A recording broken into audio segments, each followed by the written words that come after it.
When I said I wanted to win 8 gold medals, basically half the people in the swimming world thought I was absolutely crazy and nobody could ever do something like that. But for me, I was somebody who believed in it and somebody who believed in the process of getting there. I knew it wasn't going to happen overnight, like I said before, but every little small thing that we did was a small stepping stone in order to even be able to have that chance and that opportunity to do what I did in 2008. So it was 2014, Sports Illustrated cover story with Tim Layden, and we're having an interview here in Phoenix, and whatever question he asked me just opened me up, dropped my shoulders, and I just let it all out. I was just ready to. Mm-hmm. You know, I think for me, when I checked myself in to get treatment and to get help, I knew that that's what I needed, and I was at the end of the road, and I had to get help. I was at a scary place in time, and for a long time I didn't know how to ask for help. I think once I asked help for the first time, everything became easy. So that question, when he asked me, whatever it was, it just opened me up, and I felt comfortable to share everything that I'd been through. Because it was almost like I said to myself, I don't care what people think. This is me, and this is my journey, and it makes me who I am. So, you know, the only way for me to learn and grow and to get over certain things that I've gone through is to communicate and to talk about it. And look, I'm not perfect, right? Like, nobody's perfect, and I struggled a lot through my life. My first depression spell was in 2004. And I went up and down roller coasters all throughout life. I think it's vulnerability.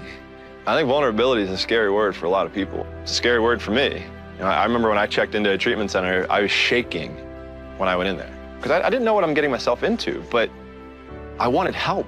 I didn't like feeling the way that I did. Every day is a new challenge, right? Every day is a challenge, is a day that we can prepare ourselves even more.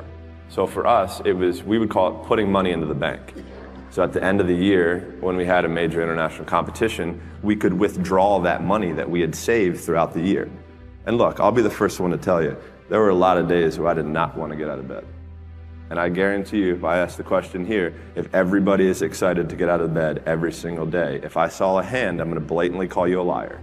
Because we all know that is far from the truth. But if you have those little small goals, those little small things that get you excited when you don't want to, it's going to make it even better and even easier at the end when you're getting ready for a presentation or the end of the year or this or that, whatever event you're leading up to. It's going to make it so much easier. And I think if you look at the greats in anything that, in any walk of life, the greats do things when they don't always want to. And that's the separation. For me, that's what I've found. So, you know, when I say from 2002 to 2008 was basically trial and error.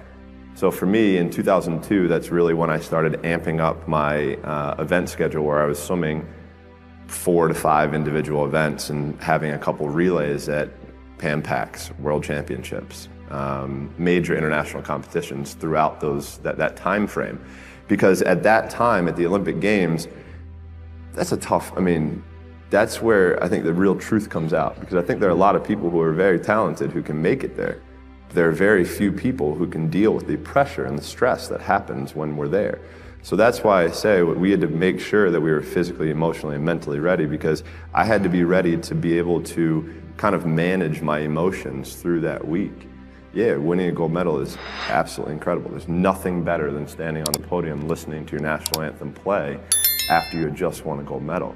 But for me, I'm somebody who I knew that I had 7 other events after the first day. So I have to throw that in the back of my head. I got to throw that race out. Even though if I, even like in 08, I broke a world record, won my first gold medal. Like, I was like, cool, like things are starting really well. So I have to put that behind me to then get ready for the next race. And on top of that, I have to make sure I'm eating the right amount, I'm sleeping the right amount, my body is as fresh as I can possibly be. So that means sitting in an ice tank, getting massages, getting stretched, all of these small things that end up adding up to the major end result. And because I can sure as hell tell you that there were days where I hated my coach. There were days where we got in fights, we got in arguments, we couldn't stand what we were doing. I would do things purposely to piss him off, but that's a different story. But, you know, I think that was just really how we worked. Like, he was somebody who was so perfect for me that if I ever would have swam for anybody else, I never would have had the chance to do what I did, because he challenged me in ways and forced my mind to think differently. You know, for me as a kid growing up, I'm huge into music, and music is a big part of my life. And I'm a huge Biggie Smalls fan, and he wrote a song called "The Sky Is the Limit." And as a kid growing up, I believed that.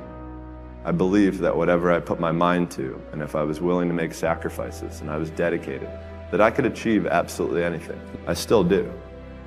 I think every person can really define it in their own way. I mean, I think it kind of really determines on what they want.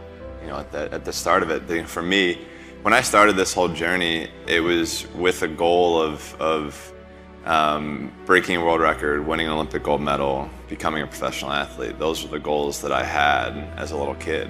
So for me, that was what excellence was. And once I was able to get there, I had to redefine what excellence was. And that's basically what I did my whole life. So for me, I guess it was kind of goals, because goals were something that played such a huge part in my everyday life. From the moment I woke up until the moment I got into bed, they were somewhere where I could see them every single moment when I was in my home. That's what really got me out of bed. That's what helped me on days where I was struggling. So I think goals are what really drove me and what made me try to become as excellent as I possibly could.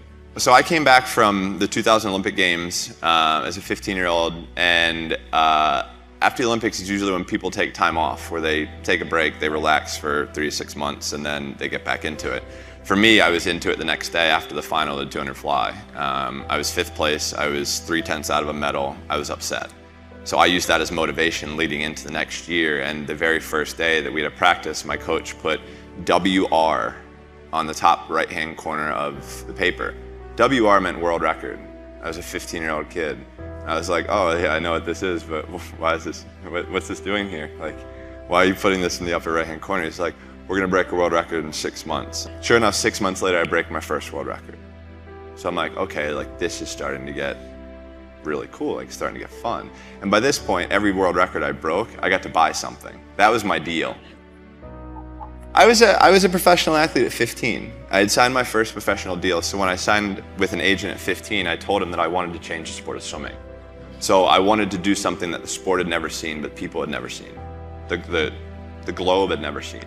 And to be able to have that opportunity, I had to be able to do things differently. I couldn't do it the same way that everyone had done it before. So for me to go 5 or 6 straight years, that meant I had 52 extra days a year. So, but also in the sport of swimming, if you take 1 day off, it takes you 2 days to get back to where you were. So, if somebody takes off on a Sunday, they're not back until Tuesday. So they're only getting Tuesday, Wednesday, Thursday, Friday, Saturday, as where I'm getting 6 years straight. So I'm getting that much more ahead of them. I'm getting that much more work. I'm in that much better shape. And that's what I had to do.